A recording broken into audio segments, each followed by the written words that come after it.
ये मोहब्बत भी क्या चीज है जो सारे इसी पे पागल हुए हैं।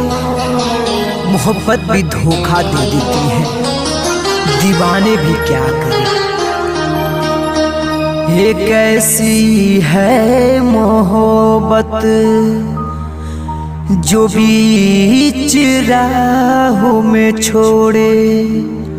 वो कैसी है मोहब्बत जो प्यार को नहीं समझे।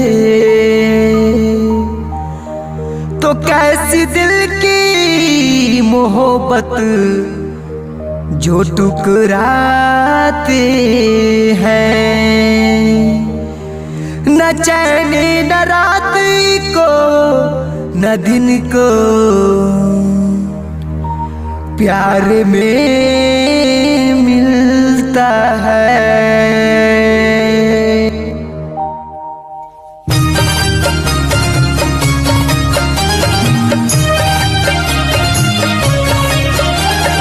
अच्छा सी लगाया तूने मेरे प्यार को, अच्छा सी लगाया तूने मेरे प्यार को। यार नहीं लूट लिया घर यार को। अच्छा सी लगाया तूने मेरे प्यार को, अच्छा सी लगाया तूने मेरे प्यार को। यार नहीं लूट लिया घर यार को। अच्छा सी लगाया तूने मेरे प्यार को।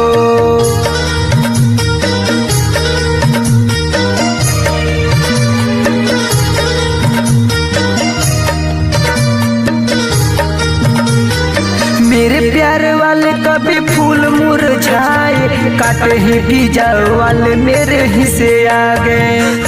हम न जाने कि इतना बड़ा हमके धोखा मिली। मेरे प्यारे वाले कभी फूल मुरझाए, काटे ही भीजाए वाले मेरे ही से आगे। रास नहीं आए मुझे सपना बहार, रास नहीं आया मुझे सपना बहार। यार नहीं लूट लिया घर यार का। अच्छा सी लगाया तूने मेरे प्यार को, अच्छा सी लगाया तूने मेरे प्यार को। यार नहीं लूट लिया घर यार को। अच्छा सी लगाया तूने मेरे प्यार को।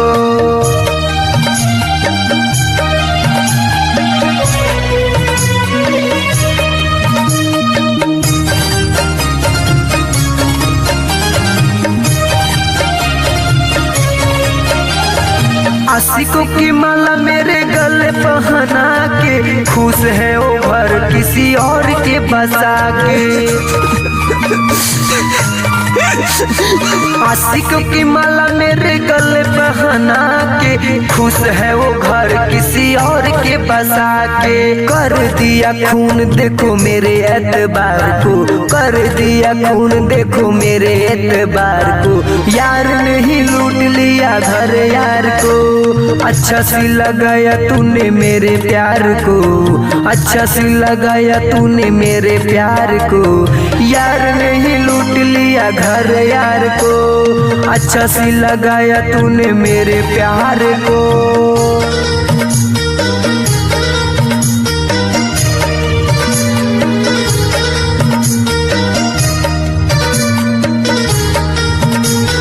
नाज तेरे मर के भी हंस के उठाए हैं, आंसुओं के मोती तेरे याद में बहाए हैं। सिला सिला नाज तेरे मर के भी हंस के उठाए हैं, आंसुओं के मोती तेरे याद में बहाए हैं। सुन कभी शोर के मिटा दिया तुकार का, वाल्मीकि बिहारी के तू सुन ना पुकार का।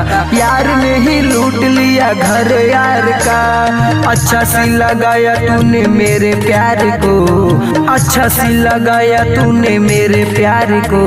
यार नहीं लूट लिया घर यार को। प्यार नहीं लूट लिया घर यार को।